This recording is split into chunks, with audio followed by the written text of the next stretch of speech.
Hello and welcome to another Friday the 13th ProtoBalls podcast. I'm ProtoMet. Who's this guy? Noob. It's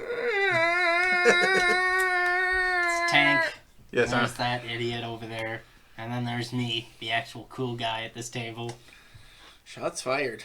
Cool subjective, though. It's me, Barry. Motorcycle balls. Those are incendiary rounds. I got third degree burns. I'm squirting him with my water, but it's not doing anything. Maybe if you took the cap off. No, then the water would come out. Fair point. So, hey everybody. Guess what we're doing? Not a Friday the 13th film. Because they stopped making them after 4. It's a known fact. Don't even bother to look that up. It's truth. There's only 4.5 films. And a half was the documentary. Yes. Yep. Alright, that's established fact. His name was Jason. His name was Jason, yes. So, we gotta move on to another horror movie franchise. So, let's go to... Nightmare on Elm Street. Yeah, that one sounds good. Yeah. That one sounds schlocky enough. Yeah, you know. It's schlocky. So, Malarkey. it's been a couple of years since Wes Craven passed away, and he's left a sort of indelible legacy on the horror genre as a whole. Yes, he has. Fuck yeah.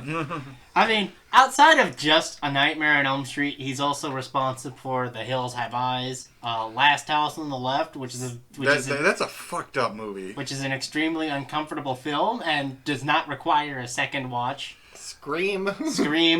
The Hills Have Eyes. Already mentioned that one. Did you? Oh, Somebody did. I might have. Yes. Yeah. Okay. Yes. Yes. I was going slightly in order. Yes. So yes. Hills Have Eyes. Hills Have Eyes. So Last House on the Left, Hills Have Eyes, Nightmare on Elm Street, Scream. It's sort of his legacy. Yeah. Which is four pretty good. A terrifying exploitation film, a pretty okay horror franchise, an iconic horror series, and then a series that sort of makes fun of the whole horror aspect. While still being a decent While still being a decent whodunit thriller. Yeah. But today we're talking about A Nightmare on Elm Street, the movie that launched the career of like 3 people. Heather Langenkamp. Why was she not in more stuff? After certain films, I think she quit the movie business. Okay. And she married a guy who makes horror props. Yeah. Yep. Mm-hmm. And that's. I know that because of another movie that doesn't exist. I think she's just like, I don't want to be primarily known as an actress. Fair. Mm-hmm. I'd rather do my own stuff. Heather Langenkamp, Robert Englund, Jason. He had a couple of roles. Yes, because Robert Englund played I'm Jason. Sorry. I'm sorry. Freddy. I'm sorry. Frederick Lee Krueger. We're not talking about Friday the 13th. You're living in the past, man. Move on. Friday the 13th will always be the past, present, and future. After all, it comes around every couple of months. Shit. He's right. Run. Freddy Krueger, he did a couple of movies before this, but I mean, once you're Freddy, you're always Freddy. Oh, yeah. Except that one time, but we don't talk about that. Fair point. No. And of course, arguably the most famous actor in like all of Hollywood, even though he's going through a bunch of fucking shit right now. And we totally did not plan this. This is a huge coincidence that he's relevant right now. He is in court with his ex-wife. Johnny Depp. This is Johnny Depp's first film. I swear we did not plan this. We just and, we were gonna do this, and then all this happened, and also I'll say this: Johnny Depp in 1984 looks way different to Johnny Depp by like 1996. Age happens. Not only did he age, it's like he like rejuvenated into an entirely different person. So he's like the Doctor. Yes. You know what? You could make a good Doctor Who if they made a movie. They did. You're a movie. They made like 3 Doctor Who movies. I know. Only one of them is canon. Yeah, they made 2 of them, and neither of them are very good, despite having what's his face. Peter Cushing. Despite having the great Peter Cushing in them. I know I said what's his face earlier, but I was just like, I can't remember his name, but he's great. Grand Moff Tarkin, everyone. Yes. Yes. Abraham Van Helsing. Funny aside on that, the Grand Moff Tarkin. Cushing apparently had boots for his role. You've heard this story, yes. Keep going. He had boots for his role, but like they were extremely uncomfortable. And Cushing was like in his 60s and his 70s almost, and he's like, I'm an old man, and these boots are killing my feet. Mr. Lucas, do you think you think you could not shoot me from the waist down? And Lucas is like, oh yeah, just wear slippers. We'll shoot you from the waist up. And it's like that for almost the entirety of the movie, except for a couple of scenes. So yeah, so as Peter Cushing's acting as Grand Moff Tarkin, from the waist down, he's wearing slippers. Why haven't we covered the Star Wars movies yet? Because we're so busy doing everything else. Fair point. Also because I don't think I really want to do the sequel movies. Or the prequel movies? It's like, there's the original... What about the holiday special? We don't talk about that, you fucker. Oh, now we have to talk about it. Fucker. Oh yeah, that's going to be the next Christmas movie. Please, for the love of God, no. So... We should probably get back on point. Wheeling back to... Nightmare on Elm Street, right? It had a budget of $1 million. Now, for reference, $1 million in 1984 is a fuck ton of money. Yeah, it is. Back in 1962, Dr. No, the first James Bond movie, was filmed on a budget of $1 million. So, the film's budget is about equal with James Bond. Not counting for inflation. Not counting for inflation. That's just it totally owns the budget, yes. though. Fuck yeah. November 9th, 1984, released by New Line Cinema, who were most famous for the Lord of the Ring movies. That's more recently. They're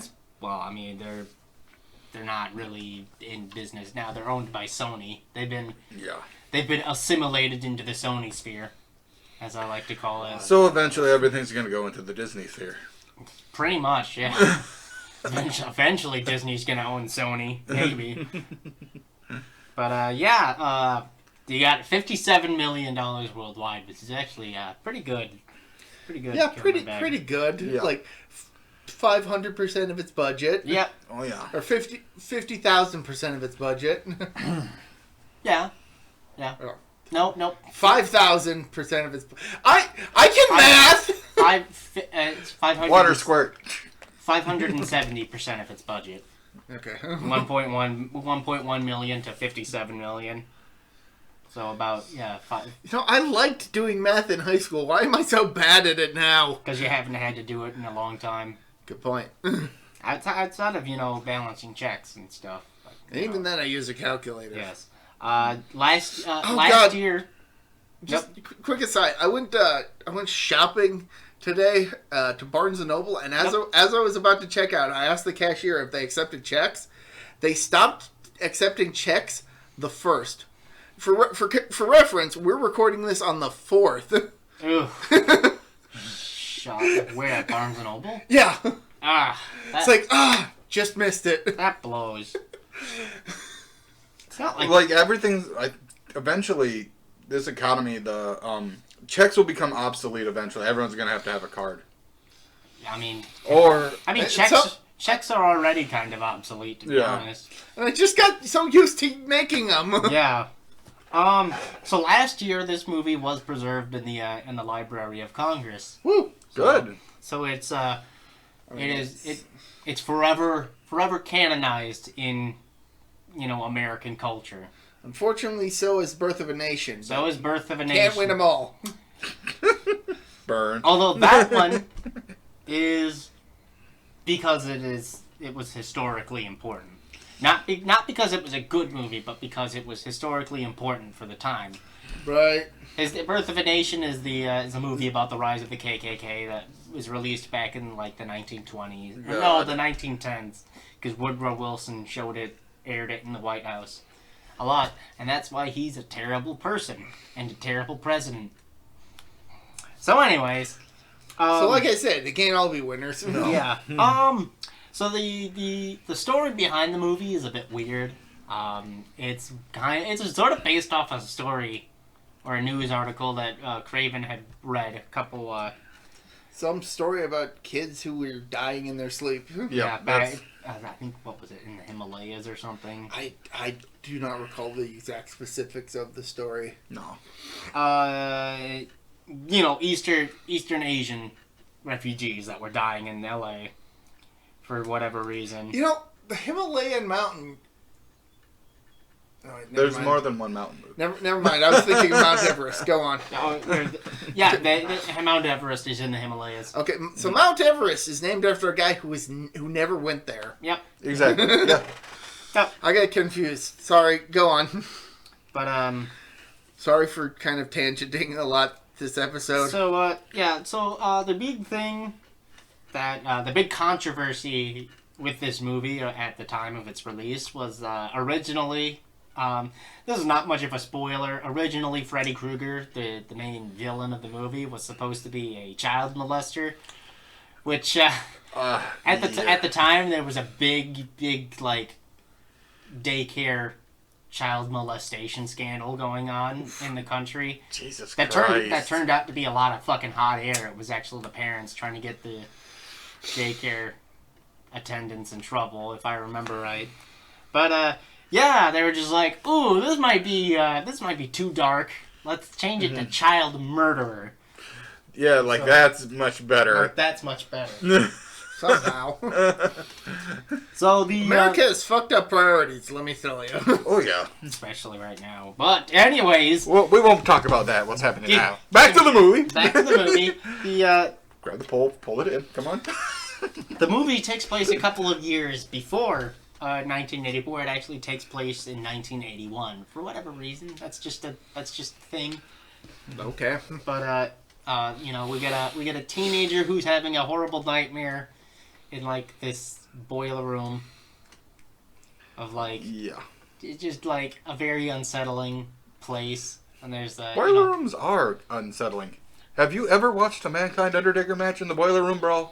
we don't talk about that. Have you ever been in an actual boiler room? Yes. Boiler rooms are actually I've not. boiler rooms are actually fairly clean. They are clean. They're fairly well kept. They're not. They're not like this one. Yes. No. People have a misconception that like a boiler room is a very dank and dirty place, and that's partially because of this movie. Yeah. It doesn't surprise me. But they're supposed to be very well kept because they've got furnaces and hot pipes and and we don't and if there's- explosions. Yeah, we don't fucking want rust and steam explosions happening. That's why they're usually maintained at all times. Yep.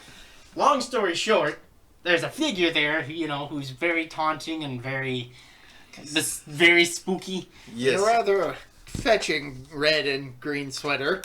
Yeah, the iconic sweater. Yep. Yes, it's The fedora. It's Freddy, folks. Yeah, the sweater and fedora. It's Freddy. Come on. Dude, spoilers. He hasn't been name dropped yet. He's going to be. I already said he was the villain of the movie. Dude, spoilers. Fuck I haven't off. watched it yet. Fuck Dude. Yeah, but it's Just gonna watch it tonight. God. Freddy, who is as yet an unknown person inside these dreams. Tina wakes up, and she's just like, "Oh, that's fucking weird." Yep. Her mom comes in because she hears her screaming. And she's with A gentleman. apparently it's her boyfriend, according to the credits, and a small mention later. Oh, okay. Tina Gray, played by Amanda Weiss. And her mom tells her that she needs to trim her nails because her nightgown is slightly torn. It's either cut her nails or stop having dreams. Man, you put me in a predicament there. I don't know. Can you imagine what it would be like to not dream? That'd be It'd be depressing, and you'd feel like you're going through a black hole. Yeah, maybe. But that I depends. don't even remember the last time I dreamt too. But that depends on if you're conscious of it. Exactly. Right. Anyway, so yeah, she's so Tina appears to be the hero of this story. Really? Yeah. I think she's the hero of this story. Okay. And so she meets up with her friends. Nancy, played by Heather Langenkamp. Glenn, who is Nancy's boyfriend, played by the one, the only Johnny Depp. But those are minor characters. Why even mention them? Well, they're important. And then of course there's the best one, Rod. The boyfriend. The boyfriend, Rod, who is played by Rod's a jerk. by Nick A little bit, yes. played by Nick Corey, who is actually it's actually not his real name. Nick Corey is not his real name. So at the time, for whatever reason, Hispanics could not get as much work. Yeah. Yeah. So, it was a different time. So Jesus Garcia is his real name, but they changed his name to Nick Corey because it would be more Italian, so he'd get more work. Yeah, you can see how kind of fucked up that is. Still is. Yep. And he's not much of an actor. Not much of an actor now. He mostly runs a production company now. So good for him. At least he's doing something. Yeah, good for him. But they're talking. Tina talks about the dream, but everybody has made a decision. Well, so Tina and Nancy have both mentioned that they've had the same nightmare. Yep, pretty much. Both involving a strange guy with like long nails or knives attached. And they made a weird sound like. I mean, yeah. It just like nails on a chalkboard. So Nancy, Glenn just agreed to stay with Tina for the night. Yeah. Yeah. Glenn has to come up with like an elaborate excuse. Oh yeah. And initially, it's just that he's staying with a cousin who lives near an airport. Yeah. But then when the tape that he's playing in the background with airplane noises decides to go to a car crash. For whatever reason, I don't understand. It's like just to pretty much almost get him in trouble or something. Yeah, but Rod's sort of known as like a bad boy. He's sort of he's a punk. Yeah, of sorts. You get the punk vibe off of him. Like he's a bad egg. It's probably the leather jacket and Switchblade. Maybe probably. But Rod ends up showing up, that night at the house and spooking Glenn and them. Mm-hmm. He tackles Glenn. Yeah. He's like, whoever's out there, I'll punch you in the face. There's nobody out here, tackle. And so, stuff happens. It's not much there to talk about. Rod and Tina, go upstairs to do God knows what. Because Tina's mother is out of town. Yep, Tina's mother. She's actually in Vegas. It's mentioned that she's in Vegas with her boyfriend a little later. Mm-hmm. But they go use her bedroom. For what? You know what? That's kind of sad. Imagine going to Vegas for the weekend, and then oh god, you come back, you're probably blitzed and winning a bunch of fucking cash. You're probably losing a bunch of cash. Yeah, vice versa. I mean, she's probably getting a phone call. Yeah, exactly. But, let's go into the details later. Mm-hmm. Right? Do we want to stop there? No, keep going. So yeah, I was gonna say we're still pretty close into the movie. It's still pretty early. Yeah, Tina falls asleep, and she starts having another dream. Still involving this bizarre man with burn scars on his face. And long fingernails. And it's the second most iconic scene in the movie. The stretchy arms. The stretchy arms, and I heard they use fishing rods for that, like fishing line to do like. So, so as the story goes, they had one night to shoot this thing, and it was fucking tits cold in California that night, and they were in an actual alleyway. Oh God. She's barely dressed. She's barely dressed. It's like 50 degrees out, windy. Freddy Krueger's, he's got the sweater and the fedora and everything. So Well, he's fully dressed. Robert Englund is fucking covered. But mind you, this is an actual alleyway where a chase scene happens. So imagine, you're sleeping, and next thing you know is there's this fucking woman screaming, and there's a film crew outside filming the whole thing. And in California, it depends on where they are.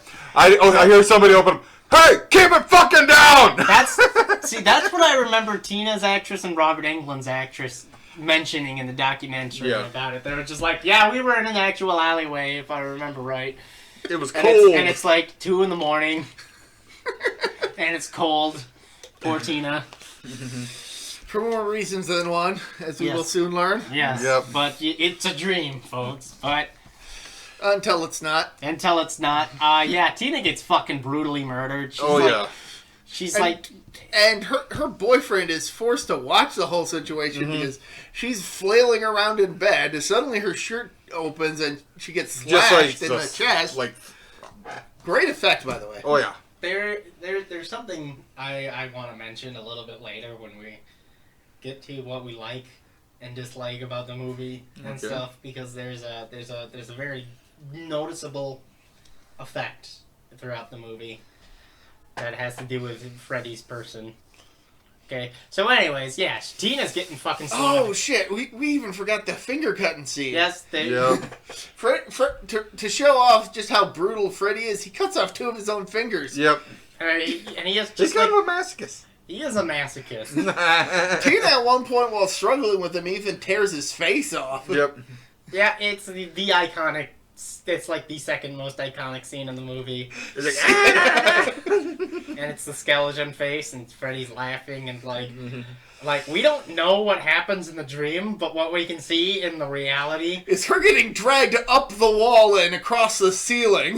Yes. While her boyfriend is just staring in awe. And let's take into account that originally Freddy Krueger is supposed to be a child molester.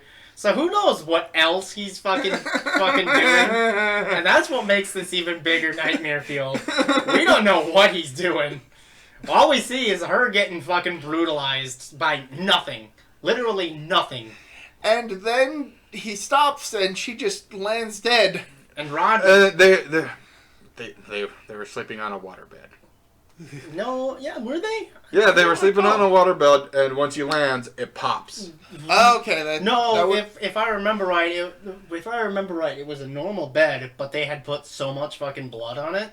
Oh, there we go. That makes more sense. You definitely hear a loud splash. If I remember right, there's a cut where she drops. And then she's lingered there, and there's blood everywhere, and it fucking splashes all over the room. By the way, what they did for this room was absolutely spectacular. They built a stage, and they built. I know what you're talking about. They built a rotating room, and so they would rotate the room on the outside, and then there would be the camera and the director's chair, and they would, they'd be strapped to it, and they would watch it, and Tina would be dragged along the floor because they're.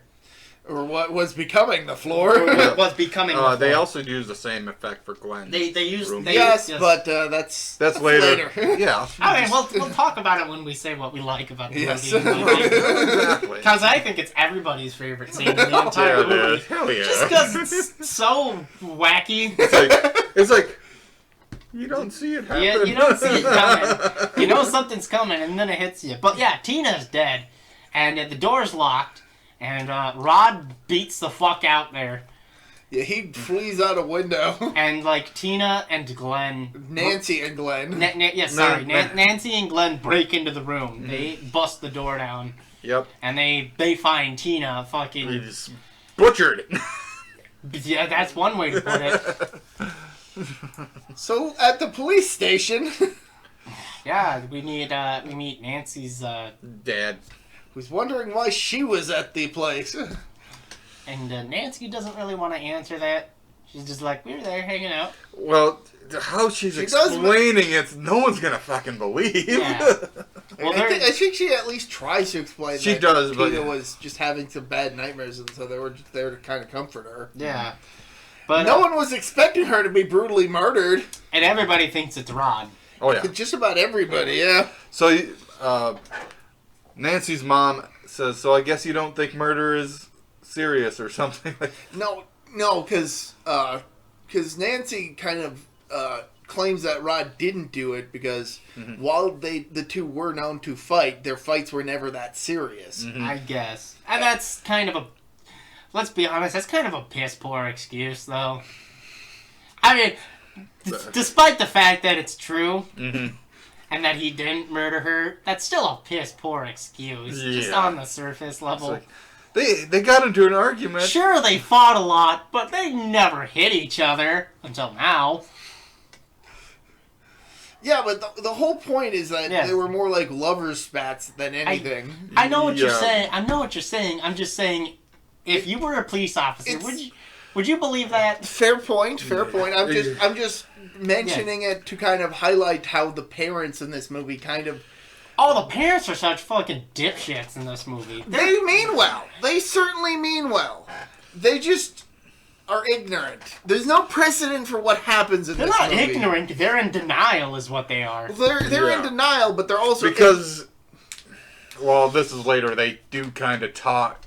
Yeah. She kind of describes it, what Freddy is, and... Yeah, we'll get into that later. Yeah. But it's more a case of they don't want to believe that anything weird is happening. Main thing is... They just want to assume that it was a guy who murdered a girl. Main thing is... Rod's arrested the next day after he talks to Nancy. Yep. And turns out her dad was using her to catch him. Yep. Which she's pissed off about. Yep. But it's like, what are you gonna do? So she goes to school like she had intended to. Falls asleep. In class. We're back into the scary boiler room. I think one of the students is quoting like Hamlet or something. I can't. Or maybe it was Macbeth. I think it's... Don't say the name. Now we're cursed, you fucker. That's on stage. We're not on stage. No, I'm pretty sure it's Hamlet. It was a to be or not to be. That is the question. It was definitely a quote that pertained to dreams. Yes. Perchance to dream. Yes. No, I think it was a different line from Shakespeare. I think I remember it not being perchance to dream. Okay. By the way, that movie that line a lot of people don't understand is actually about suicide. It's sort of a suicidal ideation line where Hamlet's just like, should I just kill myself? Would it be better if I died? That's why I'm not sure if they're quoting Hamlet or Macbeth. Yeah, I don't know. Both plays have equal like suicide type deals. So I don't know the story of either of them. So this is new information for me. Macbeth is the one where Macbeth kills King Duncan and takes over, and then he's haunted by either he's fucking deluded hallucinations of Duncan, or is actually haunted by Duncan until he kills himself or like dies horribly. And then Hamlet's just like a bunch of fucking family shit's going on. His uncle killed his brother. The Lion King. The Lion King is basically Hamlet. Okay. Yes. yeah, that's pretty much it. Yes. Yeah. The Lion King is a kid-friendly version of Hamlet, and it's actually it's pretty accurate. There's a lot more death in Hamlet than The Lion King, but that's just because it's a Disney movie. Yeah. Long story short, Nancy sees Tina in the corpse bag. Yes. Just kind of in the hallway. Poor Tina. She also talked about that, and she's just like, oh, they put everything in there, and it was so gross, and I had the centipede coming out of my mouth. It was just... Yeah, she was not happy for doing that. She took the fucking brunt of everything, to be honest. Exactly. I feel the movie's better for it. Yes, obviously. Like she's the one who knew the least about what was going on, and wound up being the first to be brutalized. It's like Bruce Campbell in Evil Dead 1, where he just gets the fuck beaten out of him. We haven't done Evil Dead, have we yet? No, not yet. Okay. Not But yet. Yeah, We'll put a pin on that one. he gets victimized and brutalized the most. One, because he's the cheapest actor there, because he's basically doing it For a friend. for a friend. I heard he kind of slightly sprained his ankle during the making of it, and the director kept poking it with a stick. Yes, he did. Sam Raimi kept fucking with Bruce. And there's a rumor that the ending of Evil Dead, you know, the scene where it goes through the house and everything, they accidentally ran into Bruce Campbell and broke his arm, if I remember right. That's the story I heard. I don't know if it's true, because apparently it was like on a, like, not on a bike. It was on a 2x4. But it was like on a 2x4, and they accidentally ran into him because they couldn't stop. So yeah. Anyway. Okay, you know, that's a little fun fact about another movie. Fun fact. But anyway, Nancy sees Tina's corpse in the hallways and goes to investigate. Yep. And at one point, running into a hall monitor with a bloody nose, who gets a lot worse real quick. Mm-hmm. And no running in the halls. Where's your pass? Fuck your pass. No running in the halls. No running in the halls. And Nancy just kind of ignores that. You know what that reminds me of? No running in the halls. Detention for you. You guys never played Baldi's Basics? Nope. Fuck, you guys are losers. Baldi's Basics is a weird flash horror game. I've heard of it. I've just Yeah. never played it. Yes, and there's a I know of its existence. there's a hall monitor who talks in a very deadpan voice, and he's just like, "When will you learn? No running in the halls." I think that's like a Waluigi or Wario version of that. I don't know. I think that's the extent of my knowledge of that game. Mm-hmm. Whatever. Anyways, I mean the full. There's an update that has like a bunch of shit. Mm-hmm. Gonna sweep, sweep, sweep. That's another thing that I quote way too much. I quit. I'm out of here. Okay. Bye. So, you know, boiler room, stuff's happening. Freddy shows up. Of course he does. Of course he does. And Looking all creepy and scary like he is. And he corners her. Yeah, and Nancy fucking throws her arm on a hot pipe. And she wakes up. And she screaming screaming in the middle of class. The teacher comes running and she's like, "Okay, we're gonna call your mom and we're gonna have you go home." And Nancy like, just heads out. Is like, "Don't you need a hall pass? Just get it." Not only that, Nancy has second-degree burns on her arm. Oh, yeah. Like, bad. Yeah, burns. that's like big And she old doesn't pink spot. She doesn't really notice it until she's already out of the building. Like her adrenaline was right. going nuts. Yep. And this is the start of Nancy starting to piece some stuff together. Mm-hmm. And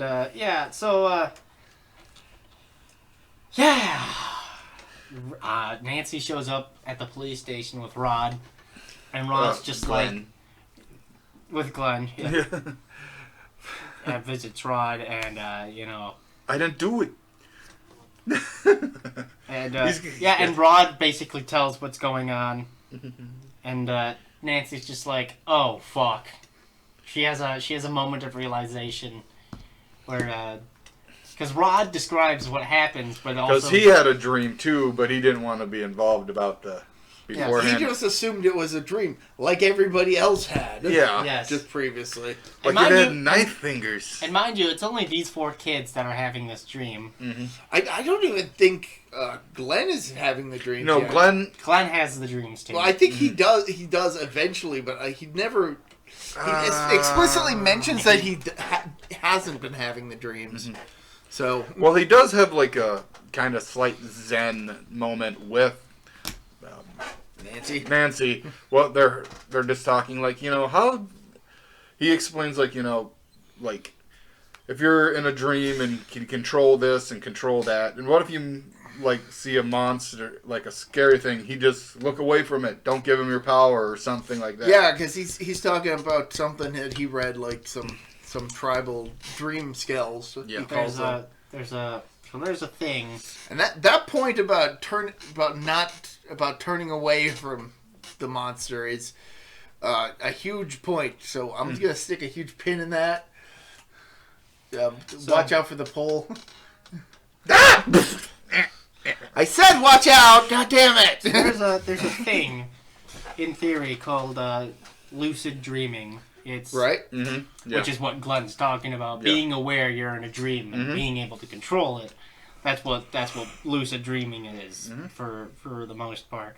But yeah, and Nancy falls asleep in the bathtub next, and Nearly drowned. nearly drowns. There's another great scene behind the scenes where it was a Was it Wes between her legs with the Freddy? yes, it was that one. Yes, it was the hand between the legs. But what they did was they built a tub. They built a big fucking tank, like a big tank underneath the tub, and they sent this poor like stunt man in there with the.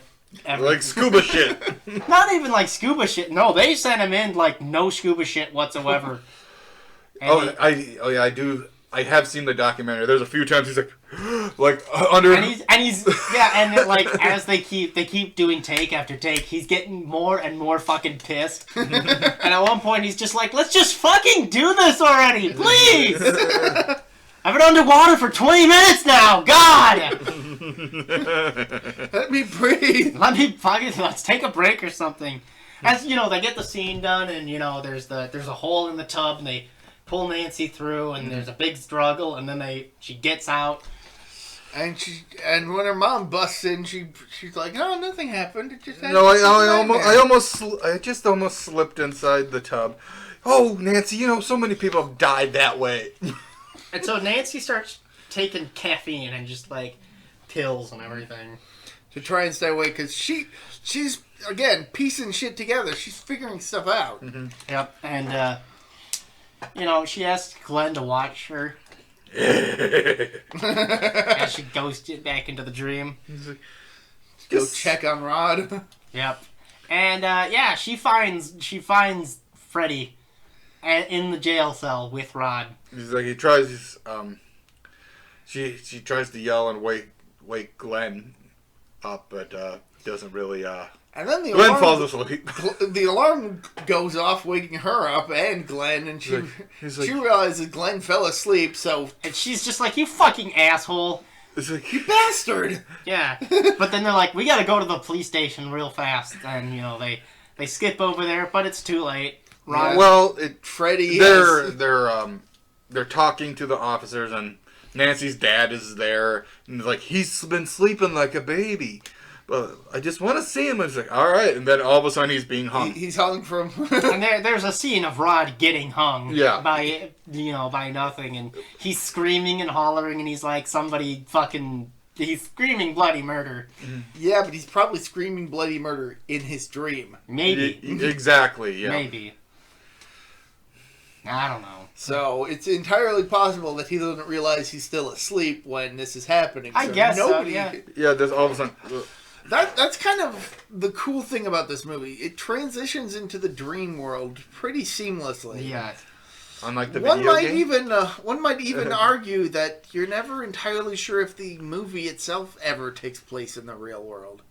Yep. And so Makes you think. So yeah, Rod's fucking dead, and the cops think it's just a suicide. Right. They think that he felt guilty about having killed Tina. So now Tina's death is marked as basically an open and shut case, more or less. Yep. I mean, they're still cautious, but There's still a lot of unanswered questions, Yes. basically. Then, yeah, pretty much. Then they go to the funeral for Rod.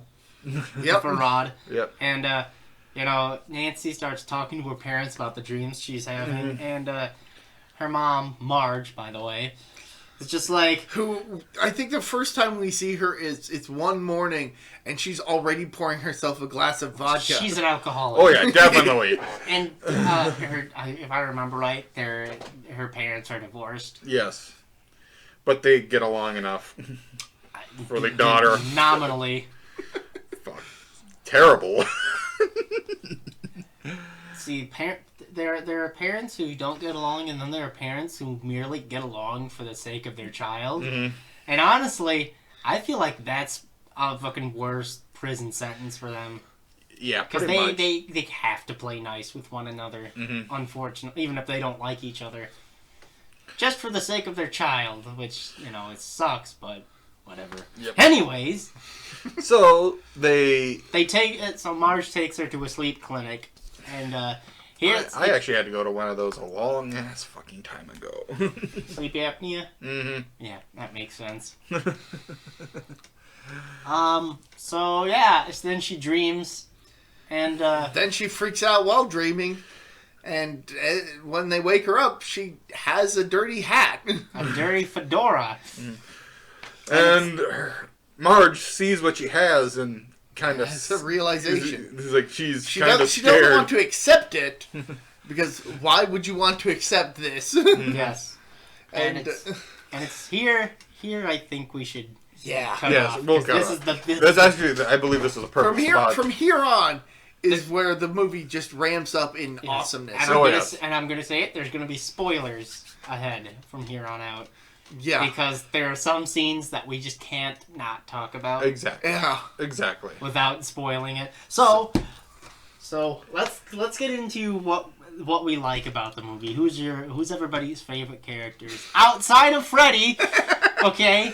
Nancy. Because actually, Freddy doesn't really do much in this movie. No, not this one. Not when compared to the other movies that don't exist. This one is. I was going to say, what other movie? this one has Freddy. He's this killer. He's scary. It's not. It's not. Sure, he does have a bit of a sense of humor about him, but that's not his driving force. No. This one, outside of Nightmare on Elm Street 2, which arguably is even more straight-laced, this is Freddy Krueger at his most tame. Yeah. I suppose the word was. He says a couple of jokes here and there, but instead of like how everybody perceives Freddy Krueger as not as the wacky dream jokester. Right, as the wacky one-line spitting, pre-mortem one-liner. When he's funny, he's not scary. This movie, if you were young enough, he would have terrified you. Yeah, I wonder. Go ahead. So I was maybe 9, maybe 10. And this fucker decided, hey, you want to see a spooky movie? My experience with spooky movies having been, Scooby-Doo on Zombie Island, which, at the time was like, this is pretty heavy stuff. Pretty wacky. I'm pretty sure you were younger than that. I might have been younger. I don't remember. I was kind of a shit older brother. Dude, not everybody. Not that I was trying to be. Everybody but Vampire Jekyll was kind of a shit older brother for the time. Which is... Even your younger brother? Yes. I mean, he was he was even a shitty older brother, with him being younger. Yeah. Like, he wasn't even trying to be a good older brother. He was a little shit, alright? Yes, he was. We both know this. Yes. But that's just because of who he hung around most out of all of us. Yeah. Luckily, he's gotten a lot better. Luckily, he's overgrown the asshole. Yeah. But, I was preteen. I was definitely... You were young. I was young. And so he's like, hey, want to see a spooky movie? I'm like, okay. Sure, why not? So let's watch Nightmare on Elm Street. An R-rated movie. And this fucker gave me nightmares for weeks. Thanks, asshole. In my defense... by the time I was around your age, Freddy was cool. Yeah. I hadn't really ever seen the movies. I just knew that he was a cool horror movie guy. Yeah, not in this one. In this one, he makes jokes, but he makes jokes just to fuck with people. I mean, they made an NES game for him. How bad could he be? The NES game, by the way, is actually pretty good. I will always defend it. That and Friday the 13th, the NES game. Both are misunderstood. Both are lauded as terrible games, but not really. I mean, Nightmare on Elm Street. We kept renting the Friday the 13th game all the time. So Nightmare. Clearly, there was something drawing us in. Nightmare on Elm Street was made by Rare of all fucking people, and back before they got really good. Really good, but still way before they got bad. Yes, and Friday the 13th, I think, was made by Taito. If I remember, I'm pretty sure it was made by Taito. Could be. Let me look. You know what? All I really know about the NES is that they had like a bunch of shell companies just so that they could sell more games because Nintendo was like, oh, you can only sell this many different games in 1 year. Atlas. It was made by Atlas. Ooh. Which is interesting. Atlas is known for a lot of good work. Like the Shin Megami Tensei series. Shin Megami Tensei. A lot of... don't they do Fire Emblem? I think they do. No, that's Nintendo. I thought it was Atlas with Nintendo. Could have been. Maybe. I don't know. I do know that there was like a Fire Emblem They game. do good work. There was a Fire Emblem game that they probably worked on because Yeah. it was, I think, also Shin Megami Tensei. Maybe. So that might be what you're thinking about. Long story short, Atlas does good work. Friday the 13th is not a bad game. It's a misunderstood game. It's a confusing game. But if you can figure out What you have to do. what you have to do within the framework of the coding and the game itself, it is very easy. It's very simple. The cabins made me dizzy. I think like the cabin sections were a bit... I never had an issue with the cabins, honestly. It's just more... They're unnecessary, but Too much blinking. Maybe. They were a little awkward to maneuver and... And I think... you see, people's perceptions of the Friday the 13th game come from AVGN, most famously, and he didn't even understand the game, really. Even he admits this, that when he made the episode, he didn't really get it. He was just like, this game sucks, but like, he played it with Mike Matei a couple of years back, and he's like, oh, okay, now I get it. You can switch characters if you're in a small cabin. That's necessary information. Instead of having to run around. And then the other thing about the Friday the 13th game, before we continue wheel back into Nightmare on Elm Street, Freddy, is the camera and the map is not as confusing as people think it is. It is... How do I explain it? It is always from an outer view of where you are on the map. So if you're at the bottom of the map and you go left, you're going to go left because that's the path that the map is on. And if you go to the top of the map, if you keep pressing left, you're going right because you've wheeled around. The camera is always facing on the outside of the map in. I just remember Mrs. Vorti's head was very hard to beat. Mrs. Vorti. I don't think I ever got as far as that. I made it. I probably died a lot, but I still had fun. Yeah, me too. I have beaten the game once, but every other time I've made it to day 3, and Jason just fucking kicks your ass every time. Because I should really get those game figures from NECA. yeah. So, all that said, Friday the 13th game is pretty good. Nightmare on Elm Street game is fine. It's got good music, too. I like it. Freddy in this movie is just fucking such an asshole. Yeah. And it's not even like it's not even like Nightmare on Elm Street 3 where he's fun and joyous. He's just an asshole. He's just a horrible human being. And that was kind of the point. And that was the point. Yeah. He was supposed to be, and, the issue is, Wes Craven didn't want to keep the series going, but Bob Shea, the owner of... If I recall correctly, Wes Craven only worked on, 2 of the movies in this 1 series? and 2, I believe he did. No, he did. New Nightmare. So he directed 2 of them. He directed 1 and New Nightmare, and he wrote part 3. Okay, there we go. There we go. Yes. If I remember, I'm pretty sure that's how it went. It was a different director for parts 2, 3, and everything else. Yeah, I kind of... Spoiler alert for future Nightmare on Elm Streets, but I always feel like the even number Nightmare films are kind of shit. You know what? Odd number ones are pretty damn good. I disagree slightly. Right? Okay. 2 is fine. I like 2. It's weird, and it doesn't really make a whole lot of sense, but I think it's a fantastic psychological thriller. Exactly. Okay. Exactly. You don't look at it in the lens of it's a slasher. Look at it as a psychological thriller about a Don't spoil it. We got to talk about it Well, eventually. no, it's just think of it as a psychological thriller about a guy who doesn't even know what he is.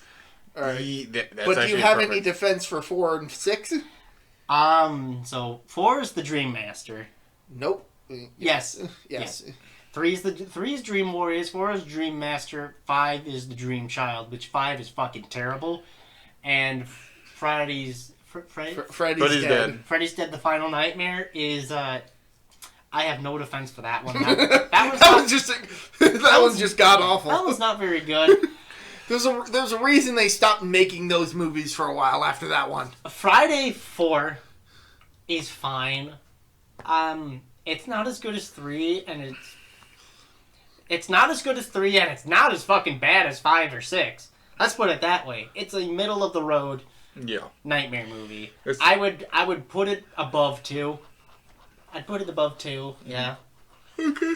So it I mean, not that we're ranking it really. It'd be 1 New Nightmare, 3, 4, 2, 5, and 6. Although 5 and 6 don't. And then there's the remake, which is down on the bottom. Yeah. God. Someday. They got some things.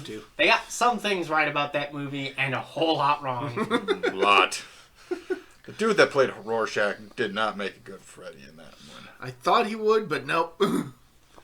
And it's sad because he's best friends with Robert Englund. Robert Englund was really cheering him on for it, but the writing was just terrible. Yes, it was. He could, and they do actually in that one bring up he was a child molester. Yeah. He could have been a good Freddy if the writing was better. Yeah. That's what it came down to. Bad. All I really remember about that movie was, we called him a child molester, but we were wrong. Oh wait, we were wrong about being wrong. Turns out he was a child molester. Which could have been a good twist if they wrote it better. Yeah, but it would be. I wasn't even paying attention to the movie. I was like, really? That's your plot twist? Like imagine. This is getting way into a side tangent, but and we'll get to it eventually. But I just want to mention it here. Imagine if they did convince the parents that they were wrong. Imagine how much of a fucked up feeling twist that would be. Yeah. For Nancy to be like, I convinced everybody that Freddy Krueger is, a good guy after all, and was just lynched by the mob for wrong reasons. And then he shows up in a dream. He's like, "Oh no, I did fucking do that, and I enjoyed every fucking second of it. Thanks for redeeming my image." Fuck. Yeah. Imagine how cool a twist that could have been. But nope. But no, it's just like, well, we might be wrong. No, you're wrong. Well, we might be wrong. You're wrong. Hell yeah, you're wrong. Yeah. Turns out I am a child molester and everybody knew it. Yeah. How's that make you feel? Wrong? Yeah. Everybody tried to tell you. But you just wouldn't listen, you little bitch. So, favorite characters. Yes, you guys mentioned Heather Langenkamp, Nancy. Nancy's fucking awesome. Oh yeah. She goes from somebody who you wouldn't think would be a main character to being the main character. Yes. And a badass at it too. And a badass, and just because she's just like, all my friends are fucking dying and nobody will listen to me, so fuck it, I'll just do it myself. They just think that because I'm losing sleep, I'm going crazy. But no, I'm losing sleep because I'm not crazy. I'm losing sleep because I don't want to die. Yeah. And Glenn, you fucking moron. Johnny Depp doesn't really do much in this movie, but what it He's just your average pretty boy boyfriend that's not the brightest cat in the field. But what this does for his career cannot be understated. He Johnny went to the fucking moon. Johnny Depp always praises this movie for what it did for him. Because Wes Craven took a guy that he didn't even particularly think was very good. And here's the story. Had he been in 21 Jump Street yet at this point? No. 21 Jump Street came out about a couple of years later. I think it was 85.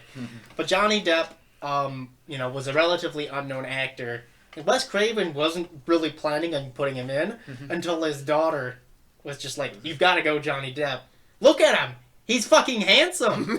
He's fucking yes. I've never, as Wes Craven said, his daughter was like, I'll never talk to you again if you don't put him in the movie. It's like, all right. Jesus Christ.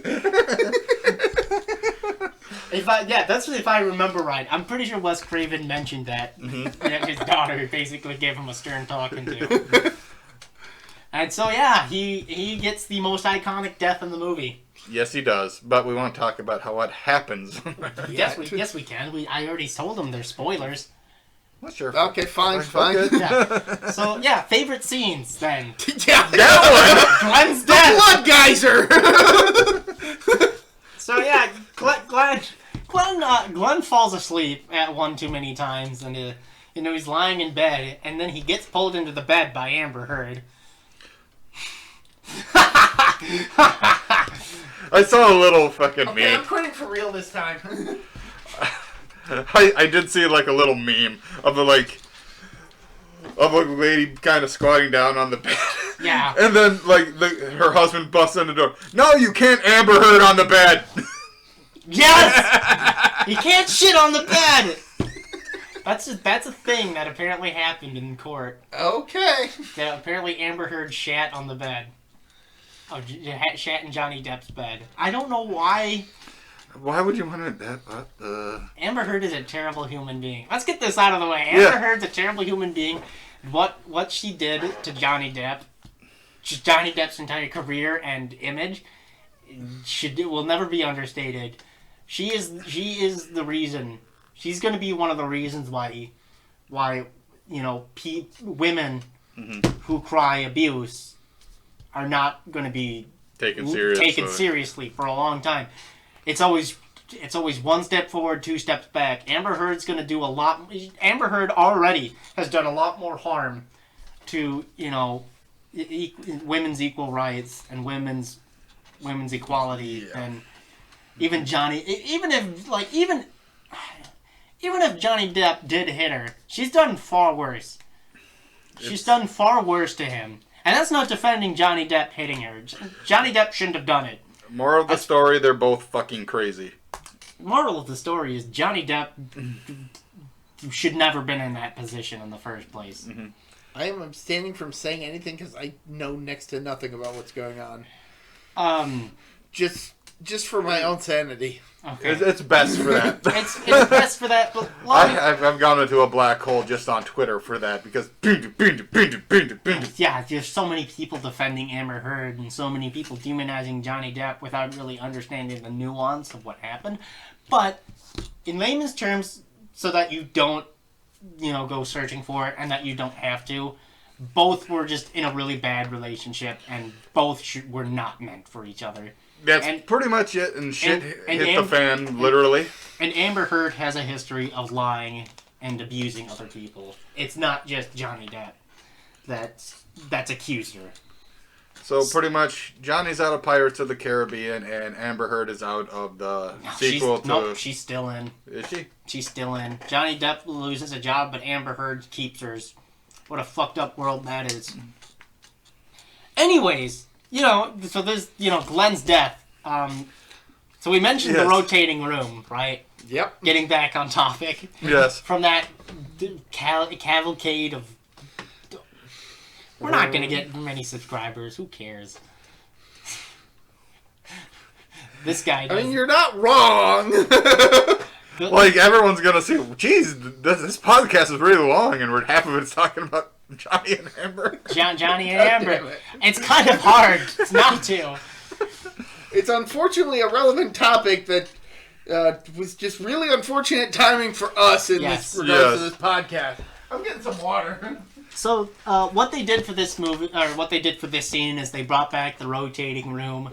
Yes, and that was actually a very good idea. So the effect it went fucking horribly tits up. Yeah, the second they pulled Johnny through the bed. Mm-hmm. So they had a stunt man, with the glove hand and everything. They wrap around Johnny Depp and they pull him through the bed through a hole in the bed that was hidden. And so he's sucked in. There's a TV that's pulled in. There's a fucking radio that's pulled in. Did Johnny get hit by anything? I think they pulled Johnny Depp out before he could get hit by anything. Because TV and our stereo system. Johnny Depp's lying in bed. There's a fucking TV right next to him. He's got earphones in that's tied to the stereo next to the bed, and so they pull him in. The blankets go in and everything, and he's hemming and hawing. He's trying to grab whatever he can, and then he's screaming and everything. And he calls for Ma. He's like, Ma! Ma comes in and there's a blood geyser. And there's a fucking blood geyser. But everything went fucking tits up the second they pulled him in. Because as soon as the blood geyser started going through, because they flipped it upside down and everything. That's why there was such a pause. They had to flip the room upside down to pour the water in. And then the weight of the water caused the whole thing to go out of control, which is why all the blood pools to one side of the room. Yeah. And pools into the light, and it electrocuted all the guys that were pouring the water in. All those poor dead men now. Yeah. Because electrocuted means that they fucking died. They got electrocuted. Not really. It was. They got electrified. Electrocuted means they were executed by electricity. That is literally the definition of electrocuted. Most people use that word incorrectly. That got dark. It's true though. That's where the term came from. Injure or kill someone by electric shock. Now it means also injury, but the word came from the words electric execution. Give me a second. I am ordering food right now, so you guys continue talking about the scene. But yeah, geyser of blood. Yes, geyser of blood. Absolute geyser of blood. What more can we say? The mother comes in, freaks out, as you would. As you would. Yeah, it's pretty bad. Pretty bad. Yep. And we'll get into the actual context for the scene a bit later. Mm-hmm. There is a deleted scene. Give me a second. There is a deleted scene of Glenn coming out of the bed, which they rightfully deleted because it would look so fucking goofy, like elevating out of the bed and just like flopping onto the bed forward. That would look so stupid. It looked silly, and I understand why Craven. I'm super glad that they didn't actually show the body, because just the blood guy, just the reactions that the other characters have to it is enough. Okay, so hold on. Okay. We're just in unanimous agreement that was the best scene in the entire movie. And it really it's probably where a good chunk of the budget wound up, outside of all the cool effects that this movie has. So it is. What's the word? It is implied by the other characters that there is no fucking body to find, despite them wheeling out a gurney. I remember this. They have the gurney, and somebody's like, they need like a bucket or something. Yeah, you're not gonna need a gurney. Yeah, it's implied that Glenn, and this is what makes it imploded. This is what makes it so good that they don't show them actually dying in the dream world. Only what happens to them in real life, because it is heavily implied that Glenn wasn't just eviscerated, but he was mutilated beyond recognition. Is the implication? Like, he wasn't just murdered; he was hacked to pieces so that there were no pieces left. There's a video I'm thinking of out there. It's out on the web, and it's very horrifying. But there's an industrial machine where it's basically two wheels that come together at a high speed. There is a video of a Russian man getting his hand caught in it, and then immediately he just keeps going through. He ragdolls and just keeps going through until it is nothing but a fine red paste. And that is what I want to imagine happened to Glenn. Yeah, there's fucked up shit on the web. I'm sorry for putting that image in your brain. That's just I haven't seen it. I know somebody who has. I've seen he has. It's secondhand gross out. Yeah, he's all right. he has a YouTube channel where he watches that stuff, but he has it all censored. Oh, Yes, good. God. And he's just like, oh, he ragdolled. Ooh. Oh, dear. Okay. Oh, yeah, he's dead. He's fucking dead. And it's like confetti of blood and everything, as he describes it. And it's like, that's morbid, but also the way he describes it is fucking hilarious, despite it being, you know, a real person fucking dying. Getting mutilated. Not just getting mutilated, getting Squished. Like a saw trap, you know. Yeah. All right. You know that scene in Saw 4? Nope, because I've never seen even a single movie. Well, good for you. They're not that good. They're not.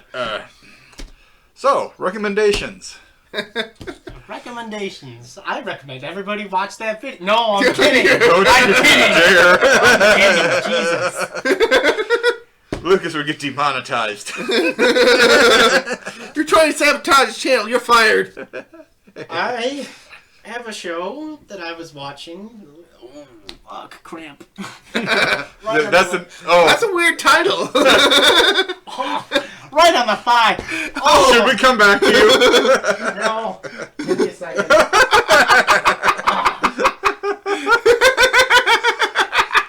Ow. Walk it off, Tanner. Walk it off. My leg stretched and You Charlied yourself. I was stretching yesterday over at my parents' place, and for whatever reason, it's just like this whole section just cramped up while stretching. It's just That's happened to me a few times. Yeah. Just like in a line around my body. It's like, oh God. It's because you're not as active and your body just tightens up. But I bike every day. For only a few minutes. You know what I just realized? I watch like an episode of a TV show each time. I know. Freddy Krueger's an Onryu. A what? An Onryu. Okay. A vengeful spirit. Okay. In Japanese folklore. Checks out. Yeah, it makes sense. Yes! So, what's the title of this show you were... So the English, I don't know the Japanese title. It's an anime. And it's an isekai.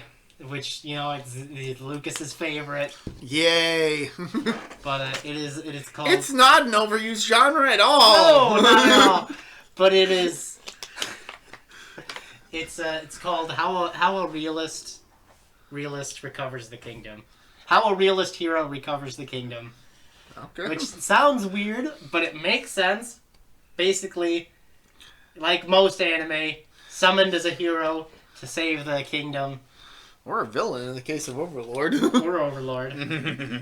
Or how not to summon a demon lord. That one's real fun. Is that like a cheeky real fun or sarcastic real fun? both. Okay. All of the above? It's one of those shows where it's, you know, where it's got huge... Tracts of land? Yes! So this hero gets summoned, and so he's just like, what the fuck's going on? And the king's just like, oh, so our country's bankrupt. We've got a tribute to make to an empire. Oh, there's also a big fucking demon horde that's coming, that's about to bear on us eventually. So yeah, we need your help. And so this guy, he's like he wants to be like a civil servant. And so his first declaration is like, all right, let's see all the kingdom's finances. Let's see what we can do. And that's basically it. He becomes king, and his whole job is I'm going to utilize modern political policies to recover the kingdom. You mean economic policies? Yes, modern economic policies and political policies. Okay. Like he reforms the military, he reforms, agriculture, all that. And that's just it.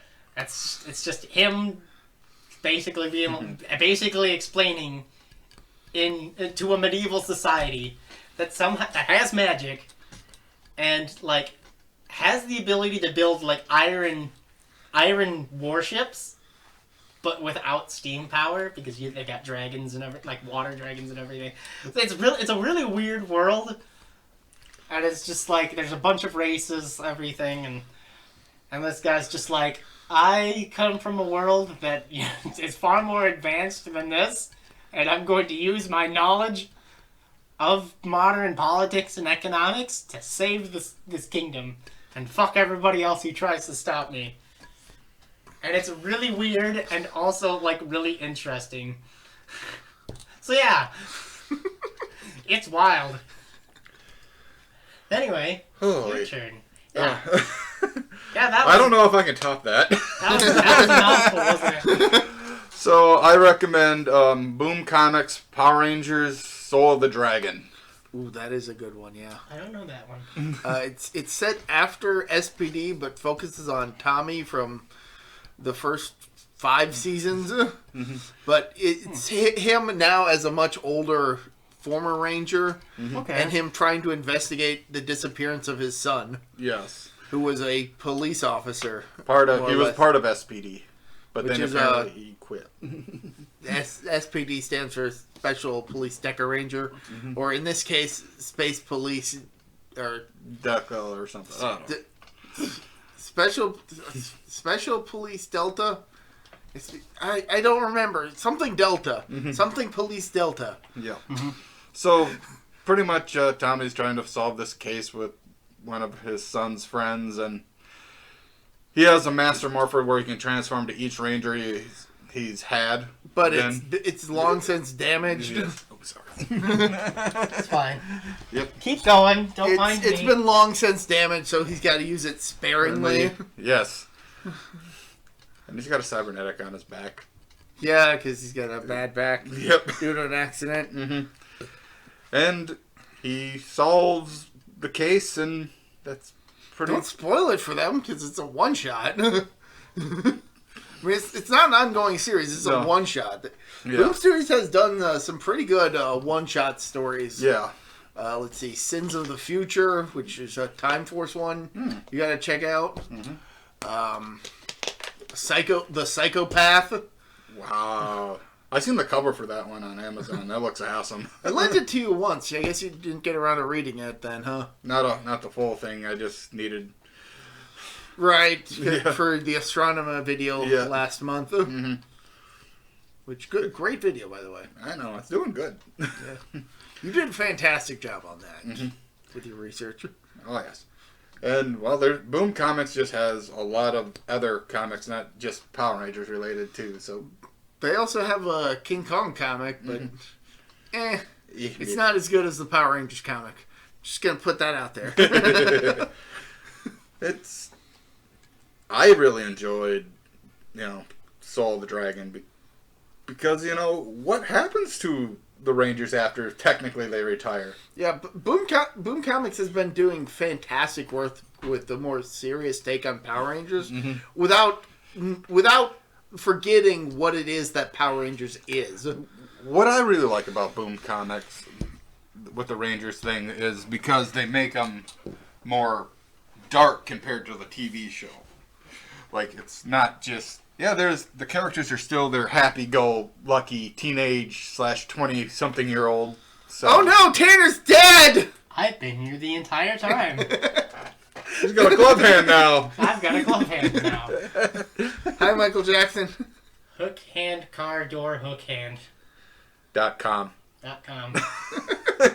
Okay. All right. Yeah, you've never seen that. Probably not. It's a parody of a creepypasta, which is kind of related to Nightmare on Elm Street because of the... So it's a troll pasta. It's a troll pasta. But it's like the old Lover's Lane story of a man with a hook. But the ending... the ending is literally just the words, hook, hand, door, car, hook, door. It's so dumb, but just like... That's how you end a creepypasta. Yep. Slightly startled, then ended being really fucking confused. Yes. And it's got bad spelling and grammar. Just like... As is to be expected from a troll pasta. Anyway, so Mine's done. Okay. So, your recommendation? The Addams Family. Ah, yes. The classic 60s show. Yes. I can't really speak to anything past the 60s show, though I hear that the 90s movies were pretty damn good. 90s movies were alright. Oh, yeah. I haven't seen them in their entirety, so that's why I can't speak to them. But I don't think they've done anything since. Well, besides the they did do CGI a couple. type. Yeah, they did do a couple CGI movies in the past couple years. Those aren't nearly as noteworthy. I do know that they did in the late '90s come out with a TV series called The New Addams Family, and like 90% of it is just recycling plots from the original show. As they would, because they have zero idea. I'm reading on the wiki pages for the episodes from the original series, and most of them end their trivia section with, this episode was basically remade in the New Addams Family. It's like, then why are you calling it that? Yeah. The New Addams Family. Although John Astin does show up in that. Neat. As Grandpapa Addams. But yeah. For context, the Addams Family is basically a family of goth people with really outlandish tastes, and they consider just about everything that we would otherwise consider normal to be just plain weird. Yeah. Like, a lot of the episodes involve somebody who's normal coming into their house and having to react to their very unique way of living. But there's also a lot of episodes where their unique way of living is just front and center and not really any contrast with normalcy. Yep, it's sort of like, people know. They have a reputation in the neighborhood. Yeah. And so everyone's disappointing. So everyone's just like, it's the Addams Family. They're weirdos. It's fine. Yep. They're not. They don't harm. They're not doing anyone any harm. Nope. Unless you're actually in there, then you're unless you're in there, then you're free game.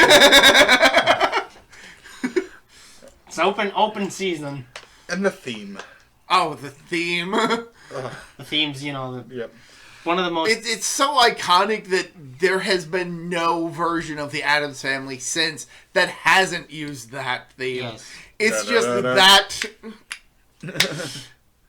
Before we get a copyright strike, don't. But it's just so... Oh, you have to snap along to it. It's just so Addams Family. It's just so groovy. I just gotta... What, nobody else is gonna do it? Fuck you guys. You fucking beatniks. Hippie. Get a job. Well, you got a job. That's a thing at jazz. Never mind. But yeah. You fucking dude. I mean, for the time it came out, it was quite bizarre, but I feel that... How is it I'm the most cultured out of all of us here? That's weird. Because you're the one who's history buff? I guess. I do talk about Rome too much. Way too much. I mean, just last night I was just laying in bed, and suddenly I went into a dissertation on the fall of Rome. 3 in the morning, I was just like, you know what America needs? America needs a guy who looks at the Roman people like Julius Caesar looks at the Roman people. Your ceiling was like, God, shut up! I'm trying to sleep. Not how he looks at the Gauls, where he genocides them all. He did do that. He did do that. That is a verifiable fact. Julius Caesar himself can verify that. Just read some of his books. Anyway, reeling it back to Addams Family. Yes. Sorry. I mean, admittedly, the Addams Family as a concept... Actually, no, because I mentioned it earlier today as we were watching the Addams Family. They were throwing spears, and I was like, oh, it'd be nice if they had a pilum. A pilum is a Roman spear. All right? I'm bringing that back. Oh God, I wasn't even paying attention. I thought you meant peeling them. No, a pilum. Which didn't make any sense to me. A pilum. Because they had spears, and you were talking about like peeling something. No, like, I was like, that's what I thought. Yeah, no, I was like, oh, God, I hope they have a pilum, which is pilum's a very weird spear. It's like a javelin, but it has it's a square. Yeah. A square end, and then it's supposed to break off. It's supposed to bend into the shield. You can't get it out. So that's sort of what it's sort of like to make shields useless, or to just penetrate and kill people. Yeah, I don't think Addams Family as a concept works as well in the modern day because there are just so many families out there that just are the Addams Family. Not even in a charming sense. I like to think of it more in a charming sense, but that's only because I like to think about the things on the positive. I know that there are horrible families, and the Addams Family is not one of them. Okay, name a positive family that you would make akin to the Addams Family. Damn! Put on the floor. Hoist by my own petard. I hope you understand what I mean by I know what you mean. I'm just saying. I don't think any modern families are really as charming on the surface as the Addams Hell Family. no. That's TV families. I just meant more like okay with the creepy and morbid side of stuff. I got you. Goth. I got you. Well, yeah, there are plenty of people. Hey, don't make fun of Bella Goth now. That's the Sims joke, everyone. Bella? Okay, good. That's fantastic. Yes. I was gonna say. I mean, if you think about it, the Addams Family as a whole, they're one of the best, well put together families. I mean, they're even better compared to some other TV families. You know, like Modern Family? the Cosbys. Yeah, I had the exact same reaction earlier when he said that. It's just like, I'm going there. I don't care. I don't care that he's free because of a technicality. He's a fucking rapist, and he can rot in fucking whatever hole he crawled into. Anyways, is that really a controversial statement? Not really, no. I think Bill Cosby is a convicted rapist, and the only reason he's off is because of a technicality, just like Freddy Krueger. Whoa! So should we get back to it then? Yes. Right. That's a nice segue. That actually did turn into a nice segment. We're talking this podcast today. Anyways, though, so they get home. Marge starts barricading the house, and Nancy demands answers. And Safety. And Marge basically just goes all out. She's like, Fred Krueger is dead. He's a child killer. He kills like 20 people. We fucking burnt him at the stake. Not really. This is after Nancy pulls the hat out. Nancy pulls the hat. And it has his name written in it. Mm-hmm. So she demands to know who Freddy Krueger is. They go into the basement and where their furnace is. Apparently she keeps the finger knives. Yeah. She keeps the finger knives just as a reminder that he's fucking dead. Mm-hmm. Which, honestly, I get. Mm-hmm. Alright? You'd want to keep a murder weapon around, just like of a dead serial killer, just to be like, he's fucking dead. Here's the proof that he's fucking dead. Except that he is dead, and that's the problem. Yes. I'm looking at it from her point of view, though. Right, yes. Right. I get it. And that's why, because she's in fucking denial. Mm-hmm. And the whole thing is, this all ties into like a jumping rope song. Yep. 1, 2, Freddy coming for you. Copyright striked. Damn, good job. Man, Tank's doing all sorts of wrong for us today. Why'd we invite him again? Dear God. Because you guys, you'd be talking about Rome, you'd be talking about Addams Family the whole time, the movie wouldn't be talking about. Fair point. He's got a point. This man's a genius. For all his inadequacies, he's a genius. Well, let me tell you, Rome had a serial killer. No, I'm kidding. It probably did. What place on Earth never had a serial killer? Sealandia. I have no idea what the fuck that is. He's gonna jump the table. That grin on his face is fucking... I'm serious. If you could see the grin that he made while just staring me down after that, it's like... He's the murderer. You're the murderer of Sealandia. It was me. It was me, Austin. Oh, son of a bitch. Yeah, so Nancy tries to call Glenn, and his parents are just like, fuck you. Pretty much. She just and keeps the phone off the hook just to fucking keep her. Because Glenn's dad thinks that Nancy's crazy. Even though, despite her not having gotten very much sleep, she's completely lucid about the whole situation. Yeah. And, that leads to fucking Glenn's death, as we talked about. Blood geyser! Woo! Blood guys. Apparently, this whole thing happens within like the span of a week. Yes. Yes. So Like I was a bit weirded out. Nancy's friends died probably on a Monday, probably on a Wednesday. So, yeah, Nancy died probably on a Monday, and Rod probably would have died. Wait, Nancy's dead now? Yes. Yes, Part she is. 3. So, okay, so a week and a half between each other, I could see it. I could see Tina dying on a Monday, Rod dying on like a Thursday or a Friday.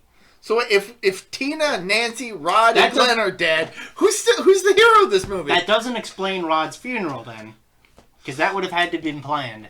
Right, that was the weird thing, and it's after the funeral that they go to the sleep. So I'm gonna say, you know what? Here's I do know that this movie takes place within a week because towards the end of the film, it's mentioned that Nancy hasn't been sleeping for 7 days now. So it's been at least a week. What kind of threw me off of watching the movie is when they go to the sleep clinic and the doctor mentions that Nancy went through 2 really hellish days. So I just assumed that this was day 3, which wait, what the fuck? which I think may have just been me interpreting that statement as it's only been 2 days since the first killing. But he might just be referring to the fact that on these 2 particular days within the past few days were particularly hellish. See, yeah, That's what threw me off. I think it all happens within a month. Nancy not sleeping for 7 days, that makes sense. I mean, that's coming from her own mouth. That's coming from the end of the movie. Yes, that's coming from her own mouth, but that doesn't mean it's mutually exclusive that everything has to happen within those 7 days. Mm-hmm. It's entirely possible that that within that month, right before the end, she didn't get it could be that Glenn fucking died near the end of the month, and then right in the middle of her not fucking sleeping at all. Mm-hmm. No, it's right towards the end because it's the same night. Yeah. Yeah. It's the same night that everything. You know what I mean, though. Yeah. I'm just saying that it takes place. That the time frame, as I understand it, based on statements made in the movie, is that it's within about a week. Okay. That's just weird. Okay. Yep. I understand where the confusion comes from. Again, just going based off of what's said in the movie itself. Yeah. Yeah, makes sense. Kind of. Not really. But, yeah, so... It's fucking confusing. Yeah, Glenn's fucking murdered, and Nancy... As we went into an excruciating detail. And Nancy tried so hard to call him, and there's the funny... Not really funny, there's... Freddie just fucking with her because she fell asleep. Yeah. Yep. Fucking with her because she fell asleep again. The phone tongue. The phone tongue, which Heather Langenkamp still has. Apparently, in the documentary, she didn't realize that the tongue would come out. So that was actual feast, startle. Yeah. I'm pretty sure she still has the prop. I know that the Freddie NECA figure has that as an accessory. Yeah. Yep. That and Tina's face. That's funny. Mm-hmm. Glenn's killed. He's basically eviscerated into a pulp. But we've already talked about We've that. already talked about we're that. in Endgame So now. Nancy's just like, all right, so my mom needs to fucking go to sleep and not bother me. So I can put up my traps. Yep. He said, yeah, Nancy. Okay, what was the book called that she had? Booby traps for idiots or something? Something like that. It was basically a guidebook on how to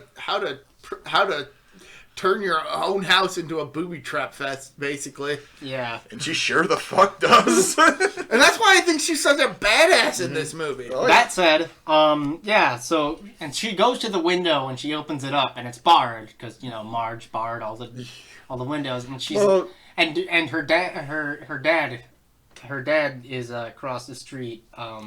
She calls over to the house on the phone. Don, played by John Saxon. I don't think we mentioned John Saxon. No. Nope, we even haven't. one bit. He's very famous in the horror community. He did a lot of movies. He was in Black Christmas, for fuck's sake. The original Black Christmas, Black not Christmas. the 15th one that's been fucking made. There's only 2 remakes.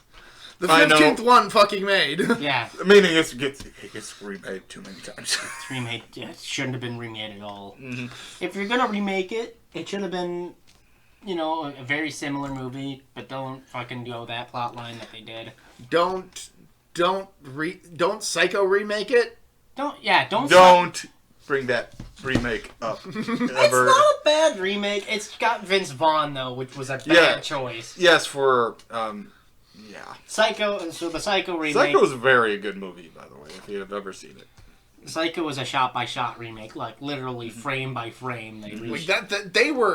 They did that on purpose. That was a selling point for the movie. Yes. Mm-hmm. Like, you could watch the original, but you could watch this one in color with Vince Vaughn, and nobody showed up to watch it. It was a massive fucking flop. Like that was practically what they were advertising the movie as. This is a literal shot-by-shot remake of the original Psycho. But remember, Psycho? It's back in Pog form with Vince Vaughn. I mean, remake form. But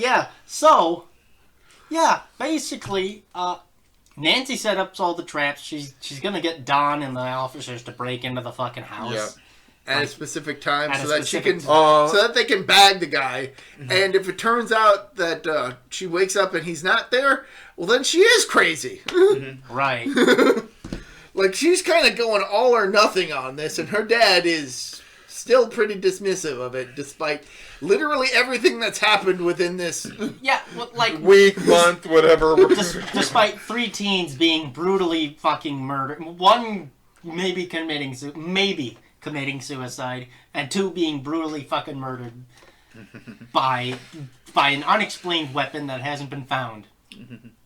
And, well, one brutally murdered and the other, who knows what happened to the body. Spontaneous combustion. We'll get to that. But, long story short, Nancy does in fact pull Freddy from But I do kind of like that there's a moment after the alarms wake her up that Freddy's nowhere to be found. Yes. And so she starts to wonder if maybe she is crazy. And then Freddy jumps up from behind the bed and starts attacking her. Yeah. Daddy! And the chase begins, and this is where the scene... Hilarity occurs. Yeah, this is when the movie gets a bit wacky, and I did want to mention... so Freddy's voice changes throughout the entire movie. I don't know if you noticed that or not. At the beginning of the movie, he's got it's very deep. It's just Robert Englund's normal voice. And there's a fan theory out there, because it changes for whatever reason several times throughout the movie. There's a theory that his voice gets deeper the more powerful he becomes, because because he kills more people. Yeah. So like Tina's his first kill. Yeah. Which makes a lot of sense because she's the one he fucks with the most. Technically, yeah. Think about it, if you will. Everybody before else, Nancy gets turned. Everybody else, is just pretty straight up murdered. Yeah, Rod is basically forced into committing suicide. Yep. Glenn is pulled into a black hole in his bed. Well, one thing that I know that there's probably a good explanation, but why does Freddy go as far as to make it look like Rod killed himself, other than just to be an ass about it? Which is probably the explanation. Yep. Yes. He just wants to be an ass about it. I think Freddy's whole deal was he wanted to kill these kids, and he wanted it to make it look like somebody else did it and not him. And then Glenn happened. But probably only because he couldn't get to Nancy. Mm-hmm. So he's like, fuck it, I'm going to the next person on my list. Right. And just going all out. I don't know about you. It sounds just to fuck with her. I think the idea was Glenn was probably the one who was going to end up safe if Freddy could get to Nancy. Right. Possibly, yeah. You might have a number of murders. At no point in the movie does Glenn mention having any of the nightmares. And that's still up for debate. I can't. That's still up for debate, but based on his statement, there's nothing to indicate that he has been having the nightmares. So it actually makes a little sense theoretically why Glenn would be eviscerated. Mm-hmm. He's not killed because he was targeted. Yeah. He's killed because he was just the next person who happened to be available. Yeah, pretty much. And not only that, Freddy was probably fucking pissed off that he couldn't get Nancy. Right, exactly. And then which is why he fucks with her afterwards. Mm-hmm. Right, he knows that Glenn is Nancy's boyfriend. It's like, fuck, if I can't get to you, I'm getting your next. I'm getting him, and what I'm gonna do to him. That should send a clear message that I'm not to be fucked with. Yeah. So die by my hand, bitch. Either kill yourself or... Well, what was it that... Just accept your fate. Resistance is futile.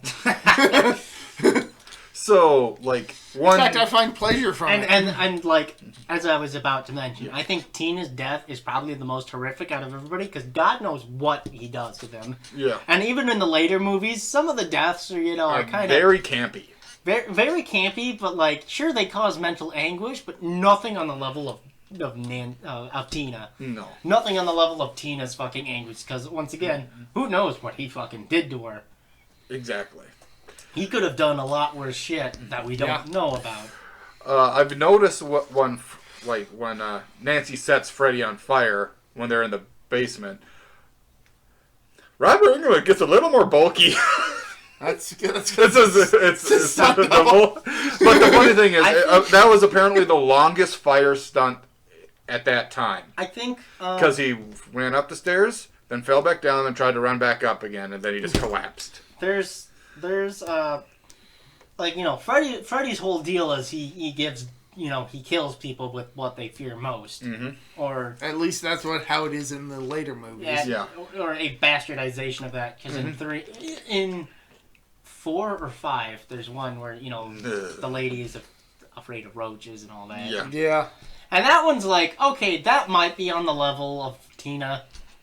That one's kind of fucked up. Fucked up from a mental. Yeah, that'll mentally fuck you up. That scene. And there's, you know, there's all the ones in part 3 with the, you know. Yeah. Just all of them. All of them. Welcome to prime time, bitch. That one's not. See, that one's like.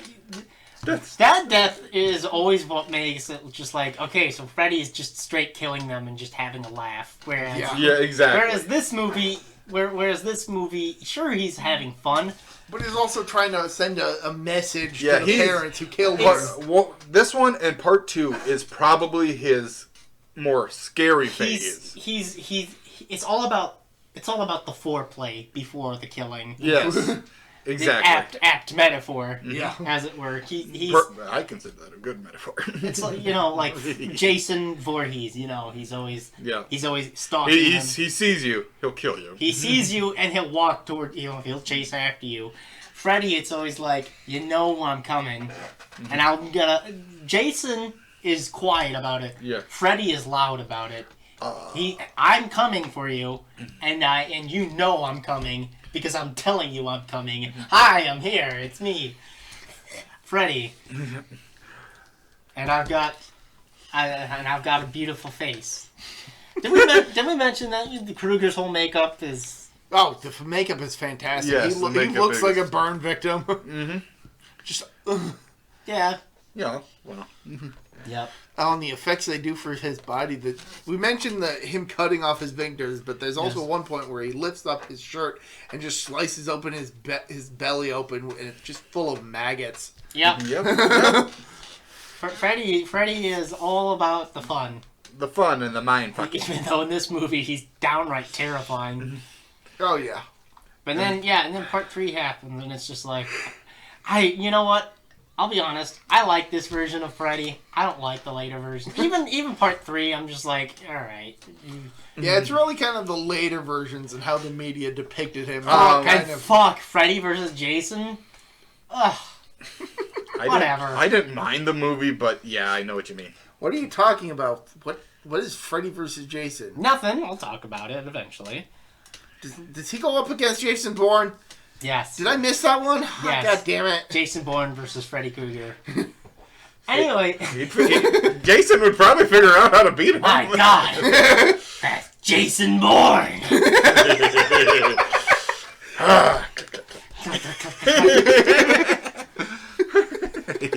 So yeah, Krueger is lit on fire. Like, he is like gasoline poured on him, lit on fire. But he gets beat up a few times.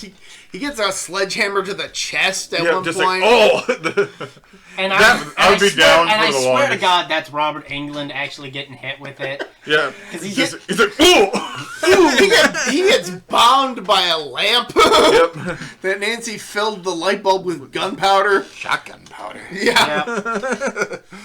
And And Nancy just slams a bottle of flammable on him, and like, so he's on fire. He runs upstairs and like there's also the scene where, did we mention the scene where the floor of the stairs is oatmeal?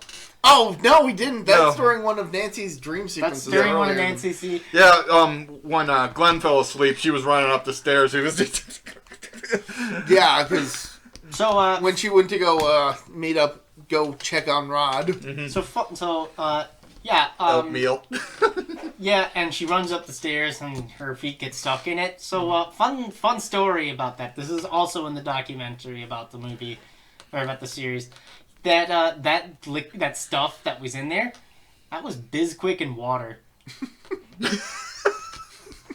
It was basically pancake mix and water that they just poured in there. I mean, it looks like it. It's so fucking obviously. Great effect. Great effect. Oh, yeah. It certainly looks believable. You can tell this is a low budget horror movie without being low budget. Oh, yeah, definitely. It does a fantastic job with the budget that it has. Mm-hmm. But so anyway, yeah, Dawn arises, and he's just like Nancy finally gets the cops to come over because she locked Freddy in the basement. Yep. Except he's not there anymore. Just There's flaming Yep. footprints. And we find her, Freddy on top of Dawn. Not Marge. Marge. Dawn. Who the fuck is Dawn? Dawn's the dad. Dawn is the partner in Pokemon Shut the Diamond fuck and Pearl. up! I swear to God, I will bitch slap you across this table. if He's you- not wrong. So I'll come over to your side? Yes. Oh. One time my brother told me he's gonna punch me in the back of my face. So I'm like, wait. Just like, You're gonna punch me from the inside out? Kentaro could do it. Yeah, you could.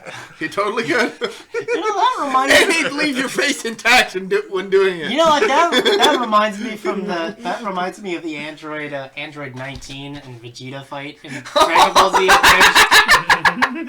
Where they're punching just basically through each other as though they were made of rubber. And so Vegeta kicks him in the stomach, comes out the back, and Dr. Gero is just like, did I see his foot? Yeah, It happened. Oh shit. So yeah, Freddy Krueger's on top of Marge, and she's fucking dead. Like Oh yeah, Marge is dead, and she's Dawn. she's burnt to chars. She's a charred corpse. Yep. Then she randomly goes into the bed. She Just kind of fades into the bed as though she were being dragged into hell, and then the bed turns back to normal. and it's got like choir music and everything. And the lieutenant is there with Nancy, so he's watching this whole thing. Yeah, and then he leaves. He just leaves. He just leaves. I think Dawn calls her or something. Yep, or Dawn tells her to just Stay. and just try to And so comfort her a little bit, and then he leaves. And the bed turns back to normal. Then Freddy shows up. And Freddy comes out from the bed, and Nancy's just like, nah, I'm fucking You sick. know what? Fuck it. I'm taking back all the power I gave you. And pretty much that's how you beat Freddy Krueger, kids. Like she refuses to acknowledge him as being a powerful demon. She's like, no, I'm not afraid of you anymore. This is a dream. I am going to wake up To and be everything's fair- going to be normal. To be fair, after all that happened in like the last 2 minutes, who would be afraid? Just like, I was like, I beat you around like you're a worthless fuck. Why should I be afraid of you? I can kill you in this world. That's yep. So Freddy tries lunging at her and then turns into Sparkles. Sparkly. He got beamed up. Yeah. Turns out this was a spin-off of Star Trek this entire time. Yay! And then Nancy steps outside. I'm surprised nobody has done that crossover yet. I'm sure there are some fanfics out there. I maybe. So then Nancy steps outside, and it's the next day after a morning. Her mom's there. Her friends are waiting in the car. It's really foggy, just like at the beginning of the movie. And they get it. She gets into the convertible, And then the convertible top goes up in the windows, and it's red and green. and she realizes she's fucked. And then all of a sudden, Then Marge waves them off, and then gets pulled in through the door window. Okay, so the thing about that ending is that was studio demanded. New Line Cinema demanded that ending, and Wes Craven was just like, "That's a fucking terrible ending. I don't want any part of it." Like I kinda get that. At the very least, up until she gets pulled through the door. Yeah. Like, That's the ending he wanted. Just like that's it. with the whole questioning whether anything in this movie was real or if it's all been a dream. Mm-hmm. Yeah. Because the first time we see anything take place during daylight, there's a noticeable fog and slow-moving jump roping children. So it's like, where does the dream end and reality begin? And the whole thing with, it's the whole Freddy Krueger getting dragged through the window. That's what Wes Craven was just like, fuck off. Yeah. Seriously? It's like, I get it, Bob. You want sequels, but really? That makes the whole thing just look silly. Yeah. it did. Like, It was with like, the car driving off fine, that would have been perfectly that fine. would have been perfect. I mean, it's still open to interpretation, still open for sequels. Like, No, you gotta make it definitive that, oh yeah, Freddy's alive. Also, let's kill off the mom a second time because the first Why? time made a lot of sense for him to target her. Second time, why? Exactly. Yeah. Yes. Like the only reason he went after the mom the first time was because she was literally the one vulnerable point in Nancy's life at this point. Exactly. Because her dad is a cop, so heavily armed. She's a badass, as she easily trounced Freddy in the real world. She overpowered Freddy in the real world. Yeah. Easily. Yeah. So the only weak point Nancy has at this point is her basically comatose mother. She drinks so much. Yep. Oh yeah. So She So was pickled. that's the movie. Yeah. Yep. I liked this movie.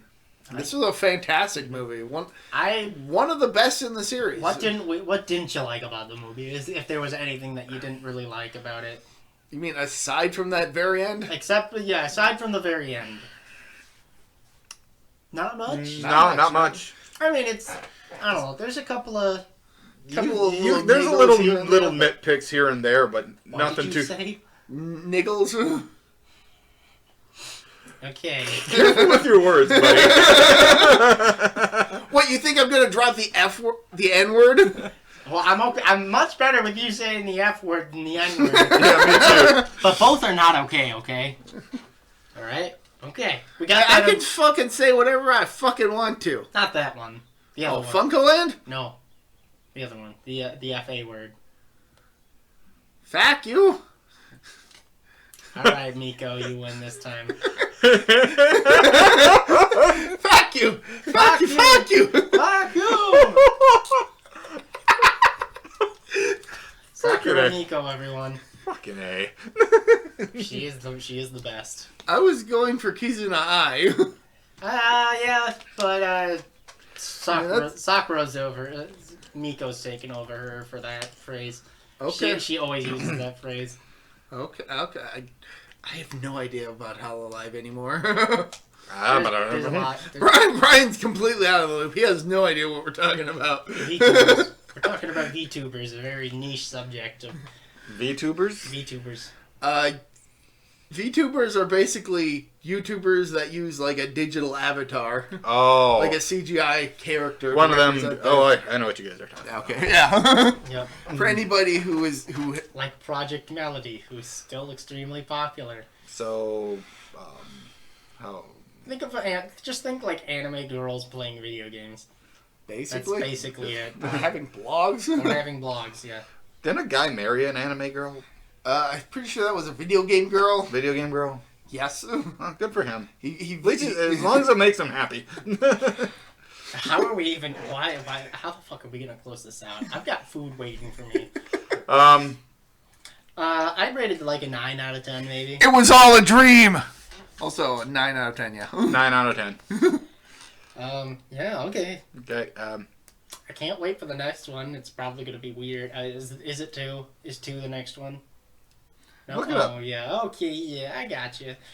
All right, 1 hour and 50. Wow. Holy shit. Admittedly, some of it was due to side tangents, but for the most part, we tried to stay on topic as much as we could. Yep. I managed to segue it back into the topic. Beautiful. So, next Friday the 13th, we'll be talking about The New Blood. It's the